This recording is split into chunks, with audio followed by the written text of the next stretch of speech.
अस्सलाम वालेकुम, welcome to my channel. क्या आप भी बाजू लगाते हुए कुछ गलतियां करती हैं जिसकी वजह से आपकी बाजू कभी भी परफेक्ट नहीं आती? कभी उसमें झोल आते हैं, कभी कमीज़ आगे की तरफ और कभी पीछे की तरफ जाती है और कभी कभी तो कांधा बड़ा होता है या कभी बाजू बड़ा होता है। तो आज की वीडियो में मैं आपको कुछ टिप्स बताऊँगी जिसकी वजह से हम अपना बाजू लगाने का प्रोसेस परफेक्ट तरीके से डन कर सकते हैं। तो चलिए वीडियो स्टार्ट करते हैं।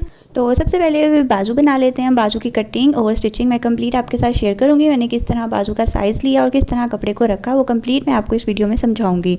तो सबसे पहले जी हम बाजू का साइज़ ले लेते हैं। तो बाजू का साइज़ लेने के लिए ना आपने जहाँ पे हमारा तीरे का निशान था ना वहाँ पे बाजू को रखना है और अपनी मेजरमेंट्स के हिसाब से आपने कितनी बाजू बनानी है वो मेजरमेंट ले लेनी है।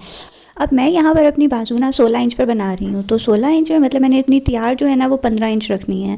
तो एक्स्ट्रा एक मार्जिन रखकर 16 इंच पे मैं इधर निशान लगा लूँगी। तो इस तरह आपने ये देखें मेरा ऊपर से ना जोड़ डलेगा, तो जब भी जोड़ डले ना आपके कपड़े में तो आपने आधा इंच का मार्जिन पहले ही उधर ड्रॉ कर लेना है। मैं आपको करके भी दिखाती हूँ। अब ये मेरा कपड़ा 4 फोल्ड्स में मैंने रखा हुआ है, ठीक है। तो यहाँ पे ऊपर जोड़ डलेगा जो हमारी कांधे वाली साइड पे बाजू आती है। तो उसके लिए ना मैं पहले ही आधा इंच इधर मार्जिन लगा लूँगी निशान, ताकि यहाँ पे सिलाई लगे और ये जुड़ जाए। और जितने भी निशान लूँगी ना तो वो इस निशान से नीचे नहीं चलूँगी। तो सबसे पहले हम लेंथ की मेजरमेंट कर लेते हैं। तो इस तरह मेरे पास ये कपड़ा टोटली 17 इंच था, तो मैंने ये सारा ही रख दिया। तो उसके बाद जहाँ पे आपका ये अब मैं बताऊँगी आपको कांधे का निशान। तो कांधे के निशान के लिए अक्सर मेरी बहनें परेशान होती है कि हम ये तिरछा निशान किस तरह लगाएं। तो उसके लिए जो परफेक्ट है ना वो जो यहाँ पे आपका ये देखें नीचे जो मतलब कांधा जुड़ रहा है ना जहाँ पे बाजू, यहाँ से इसको सीधी लाइन एक आपने ड्रॉ कर लेनी है। मैं आपके सामने करके भी दिखाती हूँ। इस तरह करके आपने एक सीधी लाइन ड्रॉ कर लेनी है। अब जहाँ पे हमारा तीरे का निशान था वहाँ से इस निशान तक मेरा 3 इंच बनता है। तो इस तरह पहले हमने एक 3 इंच लगा के ना हमने भी एक कंप्लीट निशान ना नीचे तक एक लाइन बना लेनी है। अब सबसे पहले ना ये जो हमने निशान बनाया था ना इसको हम ऐसे आपने तिरछा रखना है। और जो हमारा आर्म होल का साइज़ था ना मैं आपके सामने लेकर भी दिखाती हूँ। अब आर्म होल का साइज़ हमारा इधर तिरछा करके ना ऐसे हमने लिया है, तो ये 10 आ रहा है। अब हमने इस इंचेस टेप को ना इसी डब्बे मतलब जो हमने बॉक्स बनाया है ना इसके अंदर ये तिरछा रखना है और देखना है हमारा 10 इंच कहाँ पे आ रहा है। तो इस तरह हमारा 10 इंच यहाँ पे आ रहा है, यहाँ पे हम 10 इंच पे निशान लगा लेंगे, ठीक है।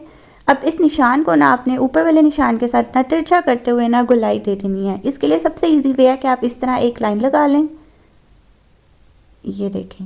अब इस लाइन को ना यहाँ से आपने यहाँ तक लाते हुए ना ऊपर वाली साइड से ना गोल कर देना है। बिल्कुल तिरछा नहीं मिलाना, ऊपर वाली साइड से गोल कर देना। मैं आपके सामने अभी करती भी हूँ तो फिर आपको इजीली समझ आ जाएगी। ये देखें जी, यहाँ से आपने इसको ना यहाँ से आपने इसको गोल कर देना है। हल्का हल्का तिरछा करते हुए ना गोलाई दे देनी है। ये सबसे बेस्ट तरीका है आर्म होल की शेप देने के लिए। अब हमने अपनी जो 10 इंच का निशान लगाया था, 10 इंच के निशान पे हम 1 इंच का एक्स्ट्रा मार्जिन रख देंगे। अब जहाँ तक हमने अपनी लेंथ रखी थी 16 इंच पे ना, तो वहाँ से आपने कितना बाजू आगे का रखना है, कम रखना है, ज़्यादा रखना है, वो आपने अपनी मेजरमेंट्स के हिसाब से रखना है। मैं यहाँ पे अपना बाजू आगे से जो खुला होता है ना वो 7 इंच रख रही हूँ। 7 इंच एक निशान और उसके साथ कटिंग का एक निशान एक्स्ट्रा 1 इंच का वो लगा दूँगी। अब 10 इंच वाले निशान को 7 इंच वाले निशान के साथ मिला देना है और जो हमने एक्स्ट्रा निशान लगाया था ना 1-1 इंच का, उन दोनों को हमने कटिंग के हिसाब से मिला देना है। और ये देखें जी, मैं आपके सामने दोनों निशान मिलाकर भी दिखाती हूँ। तो जी अब हम अपने जितने भी निशान हैं ना उनको कटिंग कर लेंगे। अगर आप मेरे चैनल पर नए हैं तो चैनल को सब्सक्राइब कर दें, वीडियो को लाइक कर दें और कमेंट बॉक्स में मुझे ज़रूर बताइएगा कि आपने न्यू सब्सक्राइबर हैं। अगर आपको भी फैशन से रिलेटेड कोई भी इशू हो, कपड़ों का या डिज़ाइनिंग का या स्टिचिंग का, तो मुझे फॉलो करके मेरी फ्रेंड बन जाएँ। तो ये जी हम यहाँ से भी इसको बाजू को अलहदा कर लेंगे।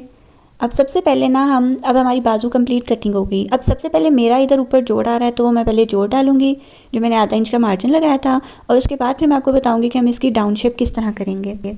अब मैं आपको बताती हूँ कि हम बाजू की डाउन शेप कैसे करते हैं। अक्सर मेरी बहनों को इसी बात में मसला होता है कि डाउन शेप किस तरह करें, डाउन शेप तो इजीली परफेक्ट बनती ही नहीं। तो इसके लिए ना सबसे जो बेस्ट तरीका है ना वो मैं आपके साथ शेयर करने लगी हूँ। ईजी भी है और बेस्ट भी है।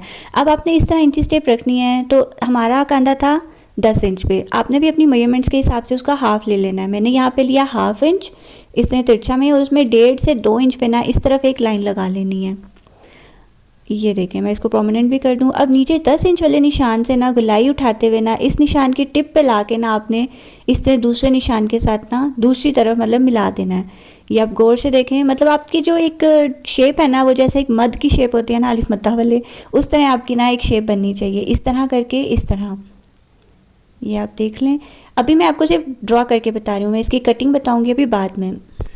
तो बाजू की कटिंग के लिए ना एक टिप होती है, तो वो मैं आपको जो आज टिप बताऊंगी ना, उससे आप इजीली किसी भी साइज़ की ना आप कटिंग कर सकते हैं बाजू की डाउन शेप।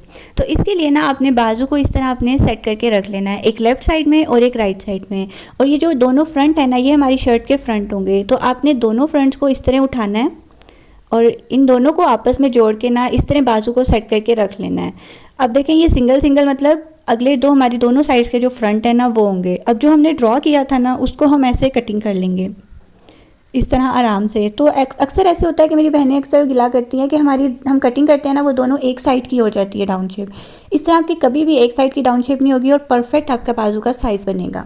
ये देखिए, मैं आपको रख के भी दिखाती हूँ इस तरह से। अब जो बाजू जो मैंने निशान बताए थे ना, उस निशान के हिसाब से बाजू इस तरह मैंने तैयार कर लिए हैं। अब मैं आपको बताऊंगी कि हम इसको शर्ट पे किस तरह लगाएंगे। तो आपने जब भी बाजू लगाने हैं ना, ये याद रखना है कि वो वाला बाजू उठाना है जिसकी फ्रंट साइड आपकी इस तरफ कटिंग हो, मतलब जो सिलाई हो वो सिलाई के साथ मैच हो और फ्रंट साइड इस साइड पे आ रही हो, ठीक है। और आपने हमेशा ये बात याद रखनी है कि जब भी बाजू लगाने हैं ना, जो मैं आपको तरीका बता रही हूँ ईजी वे में, शर्ट उल्टी हो और बाजू सीधा हो। इस तरह करके ना मैं आपको बताती हूँ कि इसको किस तरह हम सेट कर सकते हैं। अब शर्ट उल्टी हो और बाजू सीधी हो, आपने पहले रख के देखना है कि किस तरफ हमारी डाउन शेप आ रही है। तो वो वाला बाजू आपका उस साइड का होगा। ये देखें, ये इस तरफ है और ये भी इस तरफ है। अब बाजू को उठाना है आपने और आर्म होल वाली साइड पे ना अंदर करके एडजस्ट कर देना है। अब जो हमारा बाजू का सेंटर होगा ना, जहाँ पे हमने क्रीज बिठाई थी, उसको हम कंधे वाली साइड से ऐसे अटैच करेंगे। और जो नीचे वाली सिलाई होगी ना हमारी, जहाँ पे हमने 10 इंच का निशान लगाया था, उसको नीचे चेस्ट लाइन वाली साइड के साथ मिला देंगे इस तरह करके। बस एक बात का आपने ख्याल रखना है कि जो नीचे वाली सिलाई है और जो बाजू की सिलाई है वो इक्वल आनी चाहिए। ऊपर नीचे होगी मतलब इक्वल होगी तो आपका परफेक्ट बाजू ना लगेगा, कहीं से कोई छोटा कहीं बड़ा कुछ भी नहीं होगा। तो इस तरह करके आपने इसको सेट करना है और इसके कंप्लीट आपने ना आधा आधा इंच की सिलाई लगा देनी है। इस तरह पकड़ के आपने इसको एडजस्ट करते जाना है और आधा आधा इंच की सिलाई आपने लगाती जाना है। कहीं से भी ये छोटा बड़ा कोई भी मसला नहीं होगा इसमें। मैं अगेन आपको एक दफ़ा समझा देती हूँ कि जो टिप है ना वो ये है कि ये देखें, ये जो आप सिलाई है ना, ये आपस में इस तरह मिलनी चाहिए। इधर उधर होगी ना तो आपका बाजू ऑटोमेटिकली वो फिर उस तरह की शेप नहीं आती। तो यहाँ से आपने आधा आधा इंच की इसके हिसाब से सिलाई लगाते चले जाना है। तो ये देखें जी, मैंने कंप्लीट जो थी ना आधा आधा इंच की सिलाई ओवरऑल लगाई थी इस पर। अब मैं बाजू को सीधा करती हूँ आपके सामने और इसको अच्छे से आपने ना प्रेस कर लेना है। असल जो नीट आता है ना, नीटनेस आती है ना शर्ट में स्टिचिंग में, तो वो आपकी इस तरीके से आती है। आप किस तरह उसको प्रेस करते हैं, किस तरह उसको एडजस्ट करते हैं। तो ये जी मेरी फाइनल लुक। आप देख सकते हैं कि कहीं पे कोई झोल नहीं आया, कुछ उठ नहीं रहा, कोई शर्ट पीछे आगे कुछ भी नहीं जाएगी। आप ये वाला फार्मूला आजमा कर देखें तो आपकी बेस्ट तरीके से ना बाजू लगेगी। तो उम्मीद है जी आपको आज की वीडियो हेल्पफुल लगी होगी। वीडियो पसंद आई है तो वीडियो को लाइक, चैनल को सब्सक्राइब और शेयर करना ना भूलिएगा और दुआओं में याद रखिएगा। अगर आपने मुझे इंस्टाग्राम और टिकटॉक पर फॉलो नहीं किया तो मुझे अभी फॉलो करें, क्योंकि मज़ीद छोटी छोटी डिटेल्स मैं उधर शेयर करती रहती हूँ। तो मिलते हैं आप नेक्स्ट वीडियो में, जब तक के लिए अल्लाह हाफिज़।